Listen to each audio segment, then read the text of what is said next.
Hey, it's me, Tammy B, and this is my review for the haves and the have-nots. What's going on, y'all? How y'all doing today?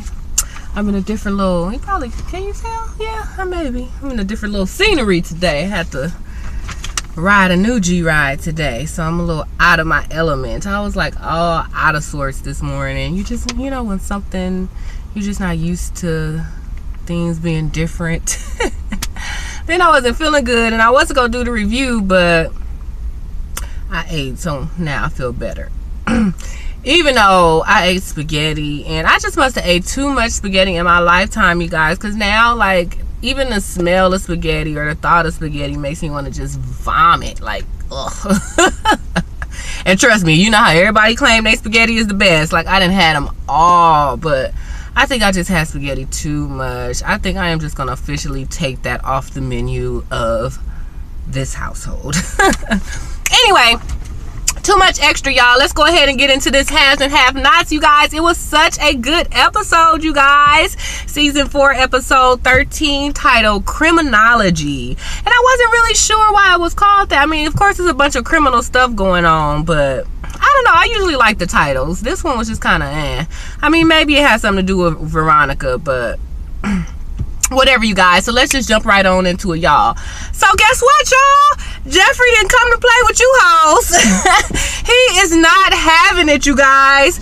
Jeffrey, oh my gosh. He is I don't even know how to describe it, y'all, but Jeffrey did not come to play, you guys. He made that cop drink that yak. Next thing you know, he was breaking that bag.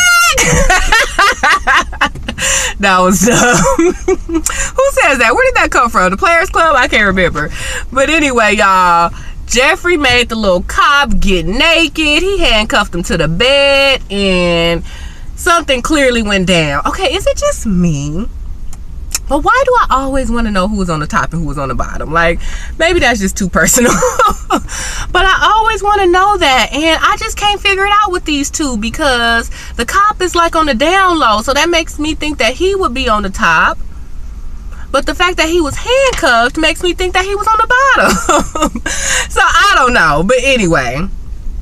But the cop said he ain't gay, y'all. So I don't know what happened.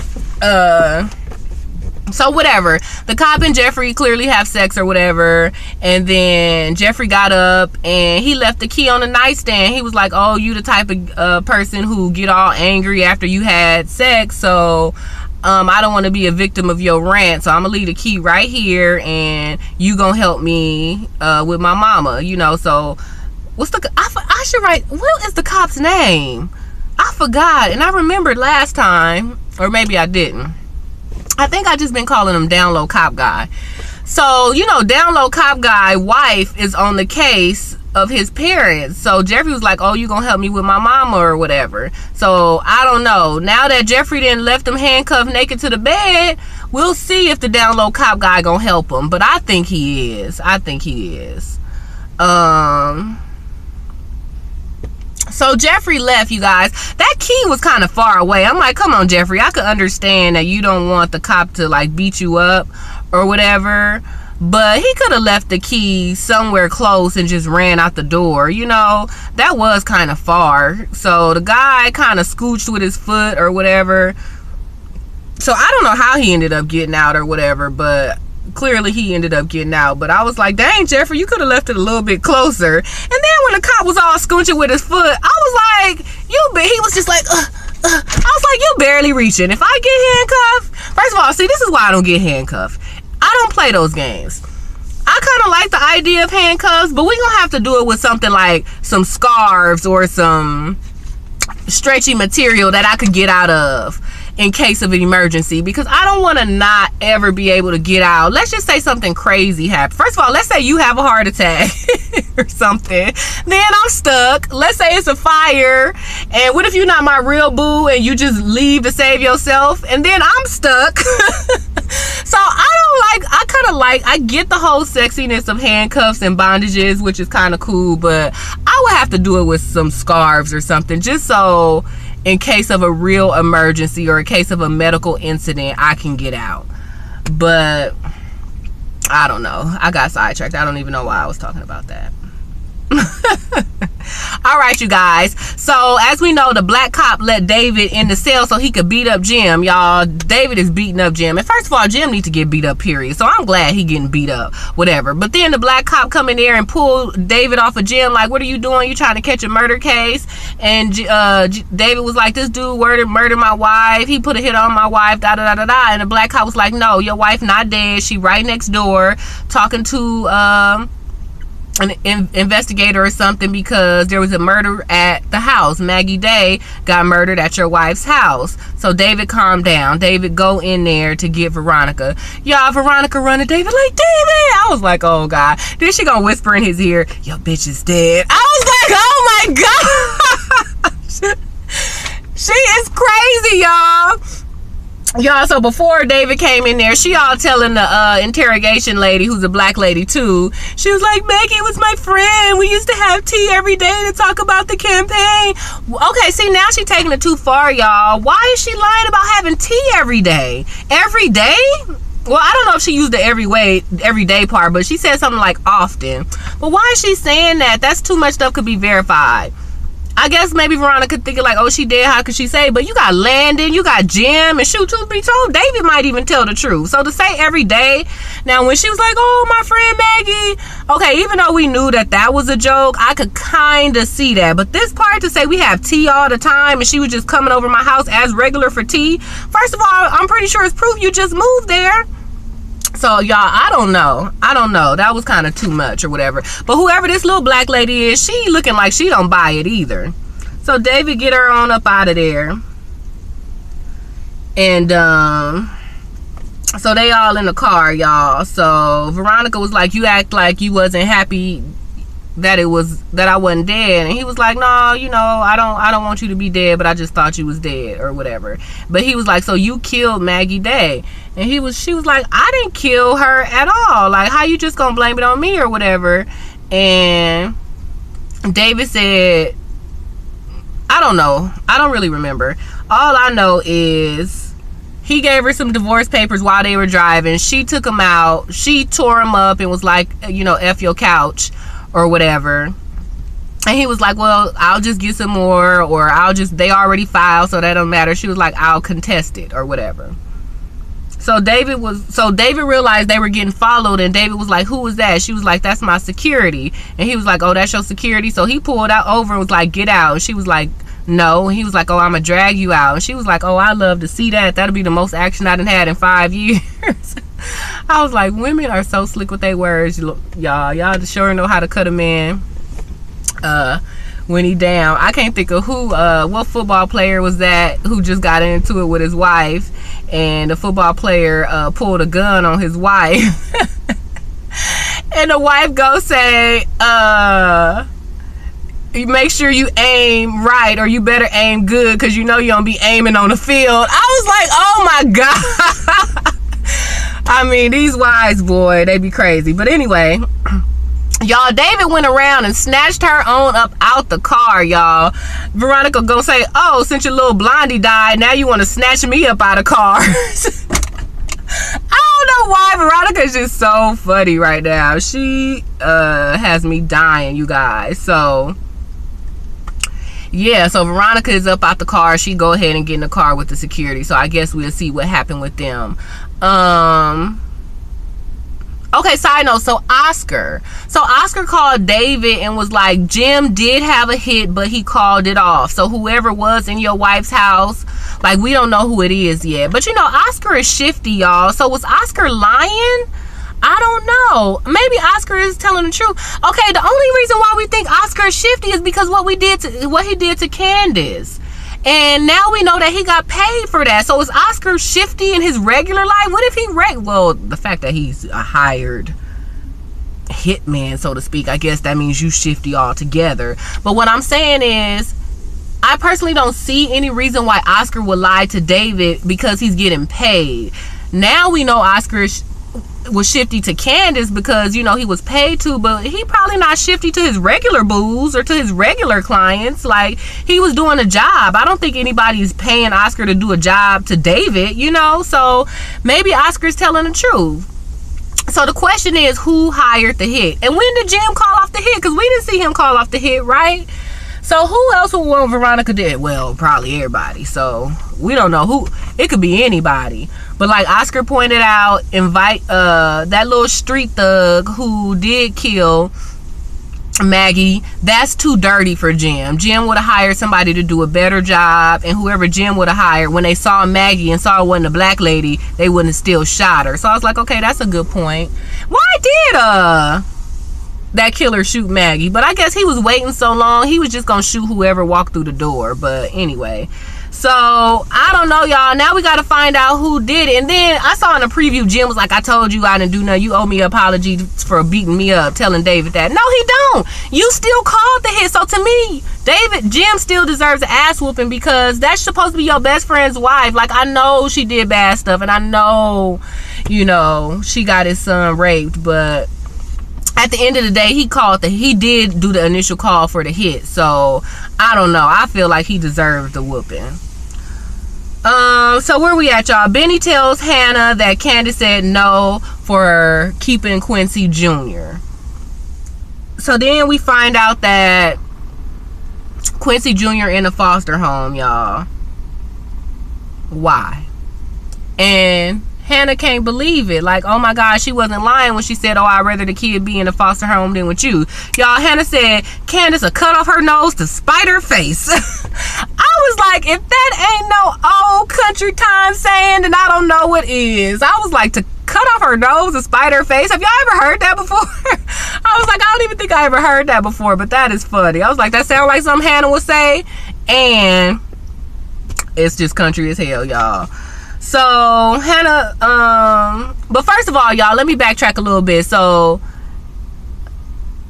you know, Benny was telling Hannah what happened when he talked to Candace, like, no to you keeping him, no to me keeping him. And then Hannah said something like, was he at least asleep? And it didn't even click in Benny's mind, I don't think, at first, where the son was. And Benny just played it off like, oh, nah, he wasn't asleep.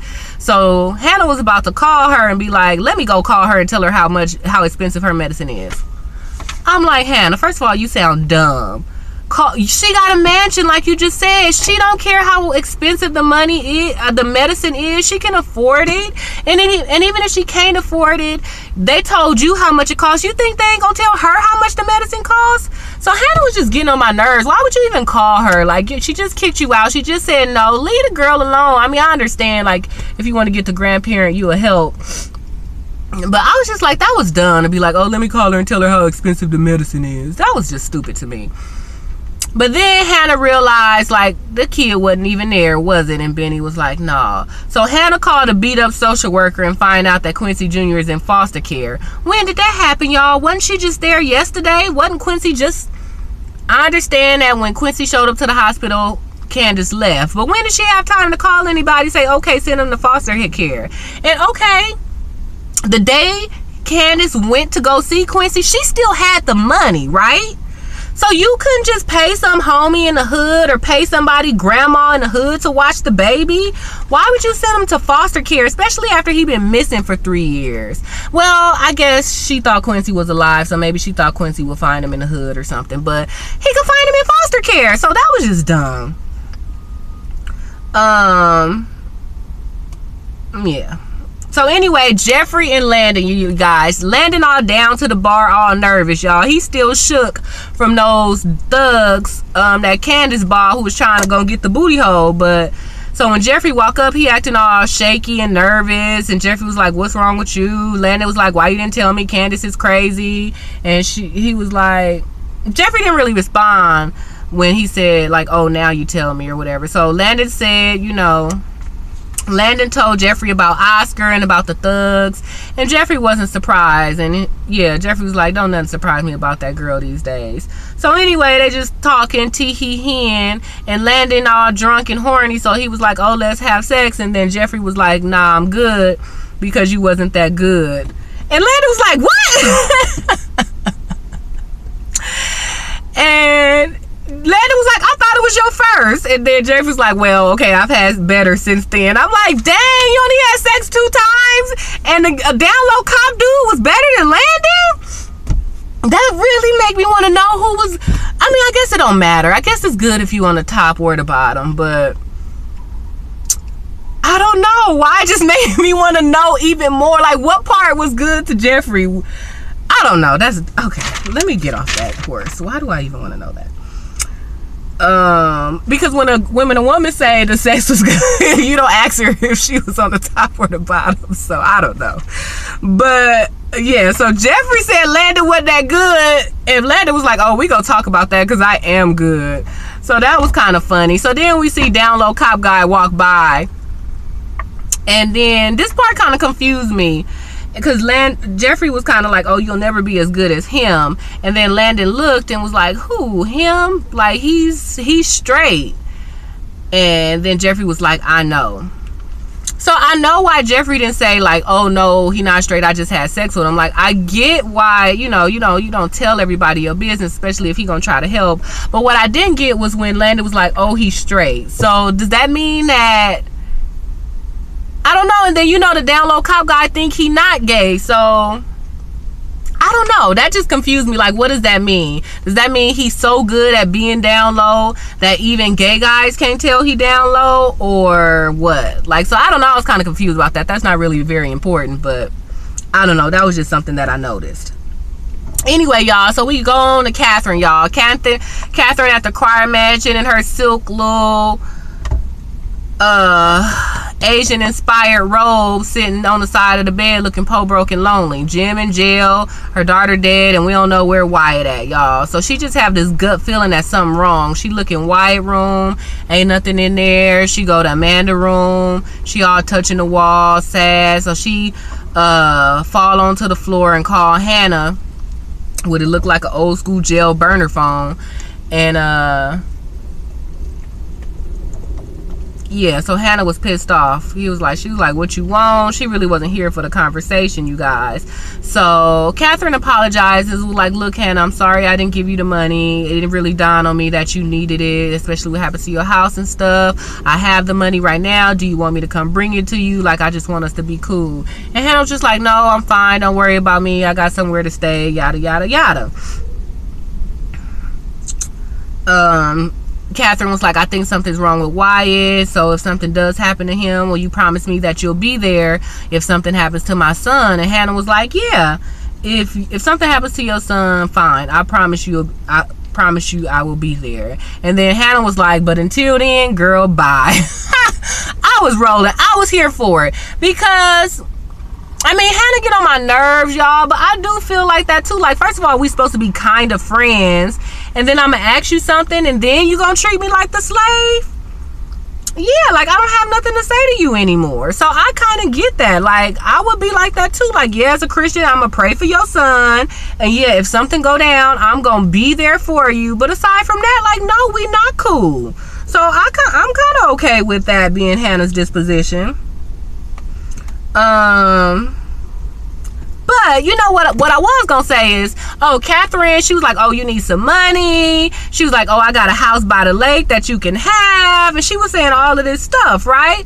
And I'm like, "Hey, Hannah, you ain't got no job no more. You really don't want to stay at Benny house no more. Now that you know where he got it from." So I would've, and Catherine clearly need a friend, so how about Catherine hire her to be the friend? Catherine don't seem like she got a problem with paying for friendship. So hey, instead of me being your maid, like, I ain't wearing that damn outfit no more, yeah, pay me. Let me stay in the lake house, and I'll call you, talk on the phone, we can have tea, we can go look for Wyatt. So yeah, how about that be Hannah job? We friends. Pay me to be your friend and let me get that lake house. Hannah, you gotta play the game. Like, I don't think that's compromising your Christianity. It's a job. You ain't gotta do nothing illegal or anything. Somebody paying you to be their friend. Dang, that's almost like Candace, huh? I guess she wouldn't do that. But all I'm just saying is, since Hannah ain't got a job and she want a place to stay, I just feel like, I don't know, I just feel like Hannah could maneuver that situation better. You always say God works in mysterious ways and he'll work it out in your favor and all this and all that. Hey, that could be your blessing in disguise. And I mean that in the most legal way possible. Like, yes, make it a official job, as, I I don't know. What could the title be? I don't know. But hey, I just think Hannah should kind of milk that the best way she could. I mean, maybe me saying milk make it sound like illegal or not cool, but you know, Hannah ain't gonna do nothing like that. But I'm just saying, I'm pretty sure they could legally work that out. Like, oh, you're contracted to, and maybe she can even be the like head of all the maids, and she just don't wear the maid outfit no more. Like, she be the person. She was doing that anyway, right? Wasn't she the lead housekeeper? So she could just be the lead housekeeper / friend without wearing the maid uniform, you know, not do the actual cleaning up herself. That's what I would do if I could. That'd be a good job, especially with a house by the lake to come with it. Oh, and we also know that, remember, Catherine had helped Hannah get the little judge order to get Quincy, and we don't know what happened with that. Whatever Candace did, it scared the little black girl so bad, you know, Hannah don't have Quincy, so maybe Hannah or Catherine could help fix that again, you know, especially now that she just found out the kid in child foster care. Like, girl, Hannah, like, use what you got to get what you want, girl. So that was pretty much it, you guys. We back to the hotel. And Wyatt's still dead to the bed on the hotel. Why nobody turned him over? I don't know. They got on gloves. I mean, I understand they cops and they know about tampering with an evidence scene, but y'all may be knowing about the cops, but y'all don't know about medical stuff. Y'all don't know if he really still dead or not. You can't always feel a pulse. Shoot, I can barely feel my pulse right here. So hey, I don't know why they won't turn him over, just to make sure. Or, okay, if you scared of moving the body, I don't know, pour some water on him or something. At least try something. That's what I would do. How could you get in trouble for that, you know? But whatever. They go ahead and call Lisa McDowell. Lisa McDowell run down there and she see Wyatt and she's like, is he dead? Is he dead? And they were like, yeah, I guess, or something like that. And so she looking all scared and frantic. So number one, Lisa McDowell mad or scared because dang, now her number one eyewitness is possibly dead. And then number two, like Catherine told her, if my son die after you give him this money, this blood is on your hands and I'm coming for you. So Lisa McDowell looking so scared, you guys. So that was pretty much it, you guys. It was a really good episode, really action packed. Veronica still hitting us with the shenanigans. Jeffrey, he just on some serious get back. I can't wait to see what happens with him getting a down low cop guy to mess up his mother's case. And that's pretty much it. They showed some previews. I don't know about you guys' show, but my previews looked weird. Like, it showed the previews and then it jumped to some clips of a real old episode. So I didn't really get what was going on. But like I said, in the previews, all I remember is Jim like getting mad at David saying, oh, you beat me up for no reason, which to me is a lie. And what else happened in the previews? I can't even remember right now, but that was pretty much it, you guys. So let me get up on off of here, you guys. You know what's up. Go ahead and give me the thumbs up on the video. Check me out on Twitter at TamiB_, TAMI, the letter B and the symbol _. And I will see you guys in the next review. Bye.